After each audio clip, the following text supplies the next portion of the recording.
नमस्कार मित्रों, हिंदी साहित्यशाला में एक बार फिर से आपका स्वागत है। हम लोग उपन्यास की प्रश्नोत्तरी हल कर रहे थे, जिसमें पहली क्लास में उपन्यास के बारे में पढ़े और प्रथम उपन्यास कौन सा उसके बारे में पढ़े और लगभग 25 प्रश्न भी हल किए थे। तो उसी के आगे से आज 26 नंबर से प्रश्न हल किए करते हैं। तो आइए देखते हैं आज का पहला प्रश्न। आज का पहला प्रश्न है कि इनमें से प्रेमचंद का महाकाव्यात्मक उपन्यास कौन सा है। ए है प्रेमाश्रय सलम, बी है रंगभूमि, सी है गबन और डी है गोदान। तो 26 नंबर का राइट आंसर होगा डी यानी गोदान। यह प्रेमचंद का महाकाव्यात्मक उपन्यास है। 27 नंबर प्रश्न है कि हिंदी में जासूसी उपन्यास लिखने की परंपरा का श्री गणेश किसने किया था। तो ये है गोपाल राम गहमरी, बी है अशोक ओम प्रकाश कर शर्मा, सी है इब्ने सफ़ी और डी है बाबू देवकी नंदन खत्री। यहाँ पर बाबू होगा, बाकू है। तो 27 नंबर का राइट आंसर होगा ए यानी गोपाल राम गहमरी ने यह जासूसी उपन्यास लिखे थे। उनका उपन्यास है सरकटी लाश जैसे उपन्यास इन्होंने लिखे थे। 28 नंबर प्रश्न है कौन सा उपन्यास गोपाल राम गहमरी की नहीं है, बताना है। ए है जासूस की भूल, बी है सिरकटी लाश, सी है काजल की कोठरी और डी है गुप्त भेद। तो कौन सी सा उपन्यास गोपाल राम गहमरी का नहीं है, बताना है। तो 28 नंबर का राइट आंसर होगा सी यानी काजल की कोठरी। यह उपन्यास इनका नहीं है। 29 नंबर प्रश्न है कौन सा कथन असत्य है, बताना है। ए है साहित्य के सत्य और इतिहास के सत्य में भेद होता है, बी है इतिहास में उपलब्ध प्रमाणों से सत्य खोजा जाता है, सी है साहित्य में संभावना या कल्पना से सत्य को गढ़ा जाता है, डी है इतिहास में कल्पना पर तथा साहित्य में तथ्य पर बल रहती है। तो 29 नंबर का राइट आंसर होगा डी यानी इतिहास में कल्पना पर तथा इतिहास में तथ्य पर बल रहती है। यह कथन गलत है, यानी बल नहीं रहता। बाकी ए बी सी तीनों सही हैं। 30 नंबर प्रश्न है कि पृथ्वीराज रासो का सत्य आधारित है कल्पना पर, बी है इतिहास पर, सी है इतिहास और कल्पना दोनों पर, डी है किसी पर नहीं। तो 30 नंबर का राइट आंसर होगा ए यानी कल्पना पर आधारित पृथ्वीराज रासो सत्य आधारित है। 31 नंबर प्रश्न है कि मेरी इच्छा भारतीय इतिहास के अप्रकाशित अंश में से उन पाखंड घटनाओं का दिग्दर्शन कराने की है जिन्होंने हमारी वर्तमान स्थिति को बनाने में बहुत कुछ प्रयत्न किया। यह कथन किसका है। शुक्ल का, मोहन राकेश का, प्रेमचंद का और जयशंकर प्रसाद का। तो 31 नंबर का राइट आंसर डी होगा यानी जयशंकर प्रसाद जी का यह कथन है। 32 नंबर का कथन है कि जिस प्रकार भक्ति के लिए उपासना या ध्यान की आवश्यकता होती है, उसी प्रकार भावों के प्रवर्तन के लिए भावना या कल्पना अपेक्षित होती है। यह कथन किसका है। जय प्रसाद द्विवेदी, आचार्य रामचंद्र शुक्ल, डॉक्टर नगेंद्र, डी है आज्ञे जी। तो 32 नंबर का राइट आंसर होगा बी यानी आचार्य रामचंद्र शुक्ल जी का यह कथन है। आगे कथन है 33 नंबर का प्रश्न है। क्या है 33 नंबर का प्रश्न कि व्योम कुंजों की परी आई कल्पने भूमि को निज स्वर्ग पर लालचा रही, उड़ न सके हम तुम्हारे स्वप्न तक, शक्ति है तो अब बसा अलका यही। कल्पना के विषय में यह पंक्ति किसकी है। तो दिनकर की, प्रसाद की, पंत की या बच्चन सिंह की। तो हरिवंश राय बच्चन जी की। तो 33 नंबर का राइट आंसर होगा ए यानी दिनकर जी की यह पंक्ति है। क्वेश्चन नंबर 34 है। क्या है कि आचार्य राजशेखर ने कल्पना के कितने भेद माने हैं। ए है 2, बी है 3, सी है 4 और डी है 5। तो 34 नंबर का राइट आंसर होगा ए, यानी 2। आचार्य राजशेखर ने कल्पना के 2 भेद माने हैं। 35 नंबर प्रश्न है, प्रेमचंद की कौन सी कहानी यथार्थवादी है? नमक का दरोगा, बी है कफन, सी है परमेश्वर, डी है इनमें से सभी। तो 35 नंबर का राइट आंसर होगा बी, यानी कफन। यह प्रेमचंद की कहानी यथार्थवादी है। इसमें कुछ क्वेश्चन कहानी के भी आ गए हैं, लेकिन हम लोग कहानी की अलग क्लास करेंगे।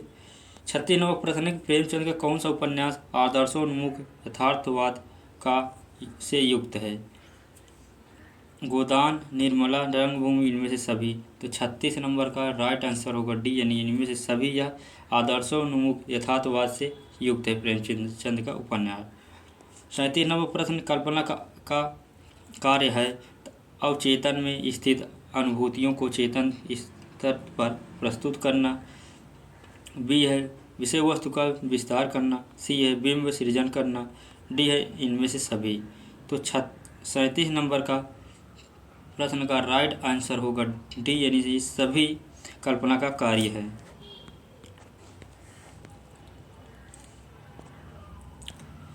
38 नंबर प्रश्न है कि हिंदी का पहला उपन्यास आचार्य रामचंद्र शुक्ल ने किसे माना है? तो आप लोग को पहले ही पहली क्लास में हमने बताया था कि आचार्य रामचंद्र शुक्ल ने परीक्षा गुरु जो 1882 ईस्वी में लिखा गया था, उसे हिंदी का पहला उपन्यास मानते हैं। तो 38 नंबर का राइट आंसर बी होगा। 39 नंबर प्रश्न है कि परीक्षा गुरु के लेखक कौन है, बताना है। ए है राधा कृष्ण दास, बी है लाला श्रीनिवास दास, सी है चतुरसेन शास्त्री, डी है देवकीनंदन खत्री। तो 39 नंबर का राइट आंसर होगा बी, यानी लाला श्रीनिवास दास द्वारा रचित परीक्षा गुरु को, जिसे रामचंद्र शुक्ल ने पहला उपन्यास माना है। 40 नंबर प्रश्न है कि कौन सा उपन्यास किशोरी लाल गोस्वामी का नहीं है, बताना है। हृदय हारिणी, राजकुमारी, कानन कुसुम, जासूस की अयारी। तो 40 नंबर का राइट आंसर होगा डी, यानी जासूस की अयारी। यह गोपाल राम गहमरी का उपन्यास है, ना कि किशोरी लाल गोस्वामी जी का। तो राइट आंसर इसका डी होगा। आगे सूची को मिलान करना है 21 नंबर का, तो आइए देखते हैं।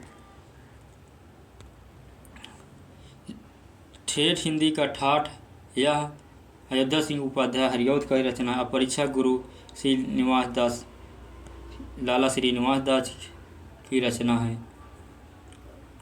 और लीलावती, यह किशोरी लाल गोस्वामी की रचना। आदर्श हिंदू लज्जाराम शर्मा की रचना है। तो पहले का बी किसमें ए, यानी राइट आंसर इसका ए होगा।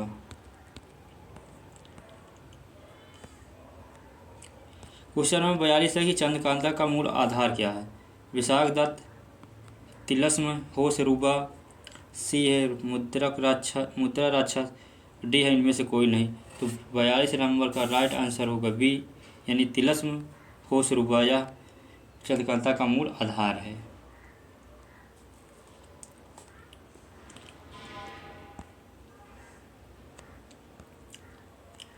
तिरालीस नंबर प्रश्न है कि जितने हिंदी पाठक बाबू देवकीनंदन खत्री ने उत्पन्न किए, उतने और किसी ग्रंथकार ने नहीं। चंद्रकांता पढ़ने के लिए ही न जाने कितने उर्दू जीवी लोगों ने हिंदी सीखी। यह कथन किस समीक्षक का है? TSSB PGT 2014 में। तो मुंशी प्रेमचंद, आचार्य रामचंद्र शुक्ल, डॉक्टर नगेंद्र, किशोरी लाल गोस्वामी। तो 43 नंबर का राइट आंसर होगा बी, यानी आचार्य रामचंद्र शुक्ल जी का यह कथन है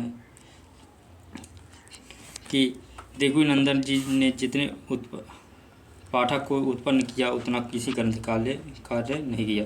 क्योंकि देवकीनंदन खत्री जी का सबसे फेमस उपन्यास है चंद्रकांता, जिसे अयारी तिलस्मी के रूप में जाना जाता है। इसे बहुत सारे मुस्लिमों ने हिंदी सीखी इस रचना को पढ़ने के लिए।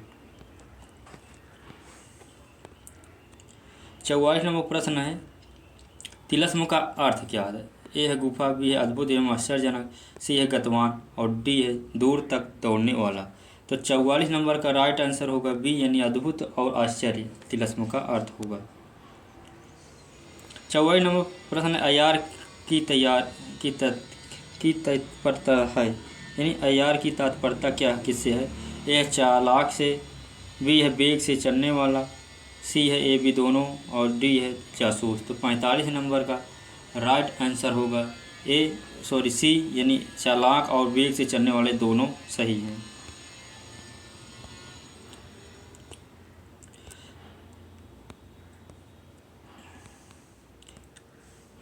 छियालीस नंबर प्रश्न है कि चंद्रकांता उपन्यास की विशेषता क्या है?